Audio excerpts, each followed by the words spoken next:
What are some common signs that a person is toxic? You always leave them feeling emotionally drained. When you have to apologize for everything, even if you haven't done anything really. Also, if they are always saying bad things about you, but declare that these things are just jokes and you make a joke about them one time and they are mad as frick.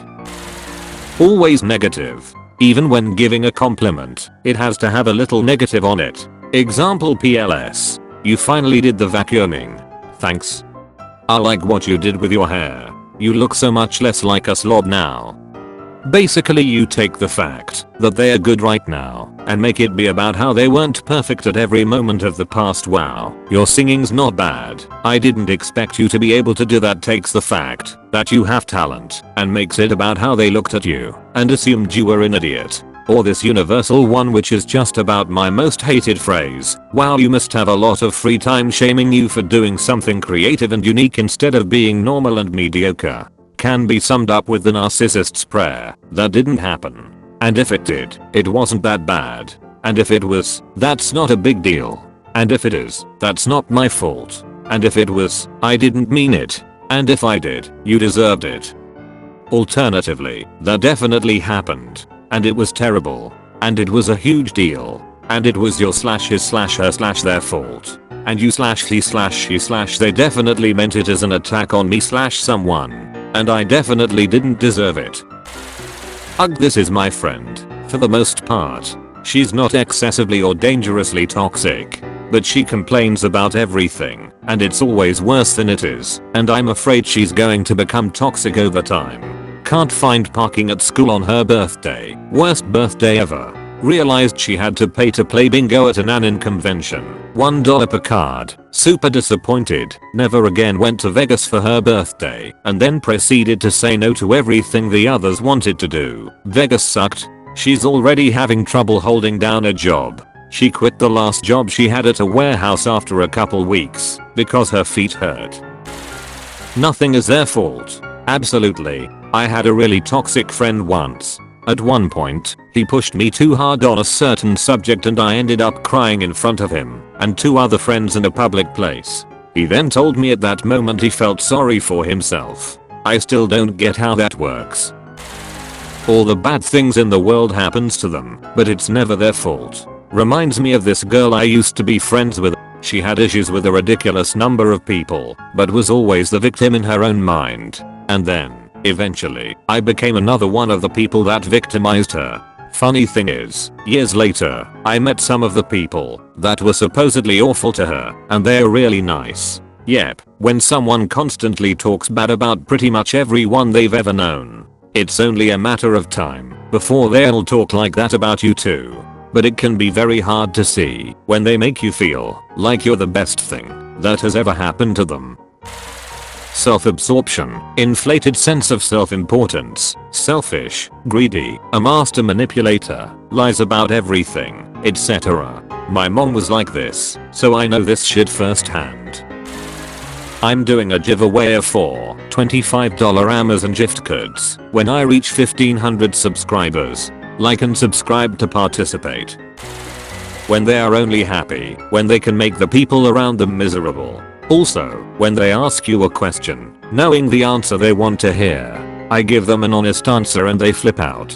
Another, they don't hear what you actually say, but put some negative spin on it, effectively putting words in your mouth that you actually didn't say. In all of these examples, I'm thinking about 2 people I know and despise. Oh hey, how long have you known my parents?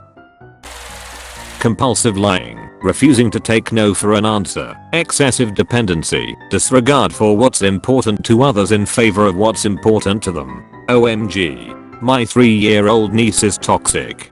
Gonna have to cut her out, bro. It's for the best. Throwing fits to persuade your future behavior to avoid similar outbursts. Intimidation, which could be threats of anything from blackmail to violence. Repetition because they don't take no for an answer.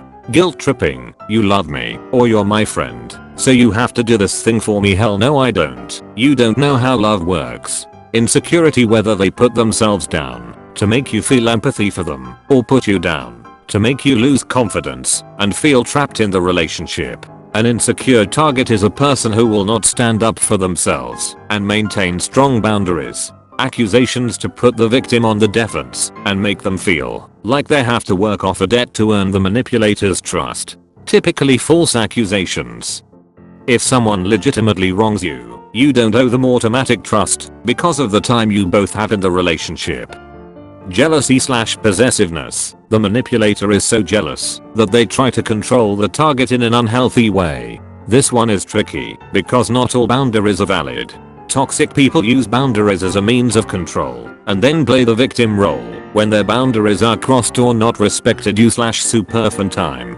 He cited the example of forcing someone to cut off people or delete Facebook friends because it's crossing their boundaries. It goes back to what I said about control. Here is my personal list of red flags. Someone is always hurting them. It's never the same person. It's never their fault. They cannot apologize. You are always putting out fires for them with mutual friends. They get upset when you're upset at them.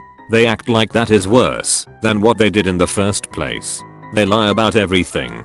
Most of the time it's about others or things they have done. You always have to raise their spirits, but they cannot return the favor.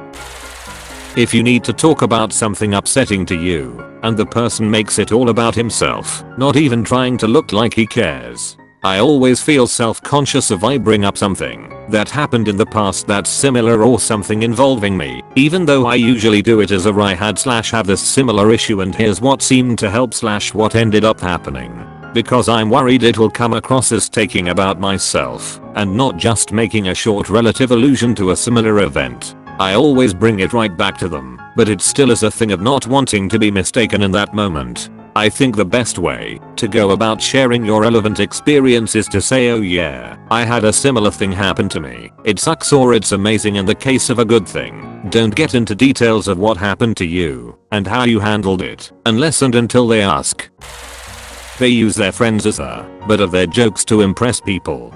The second someone confronts them about it or jokes about them, they get upset. Yep, call them on anything, and they claim they are the victim. Not a good sign. I'm at the verge of cutting someone off because of this. There is a group of us who have kept in touch through a message thread for 4 to 5 years since college, and lately I realized there is a rotating tab of 7 to 8 jokes about me. When I realized they don't make fun of each other that way, I'm a butt of the joke and I don't need to stay in this circle. Get out there. You're worth it, and there are better people who won't do you that.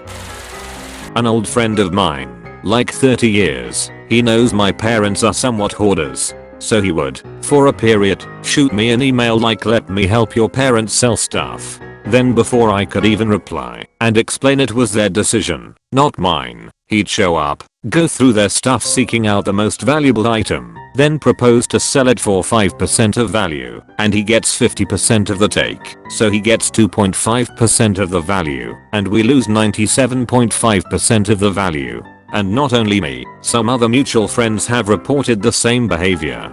He wasn't even trying to help the situation. He was using it as an excuse to cherry pick the valuables and profit off of them. He never did sell anything, since everybody put their foot down on him, and he at least has the ethics to respect that. That's not even a good strategy for scamming. It's absurdly low. You could sell for like 50% of value and still get a very fast turnover. You have a message from the nice man. Like and subscribe to cut toxic people out of your life.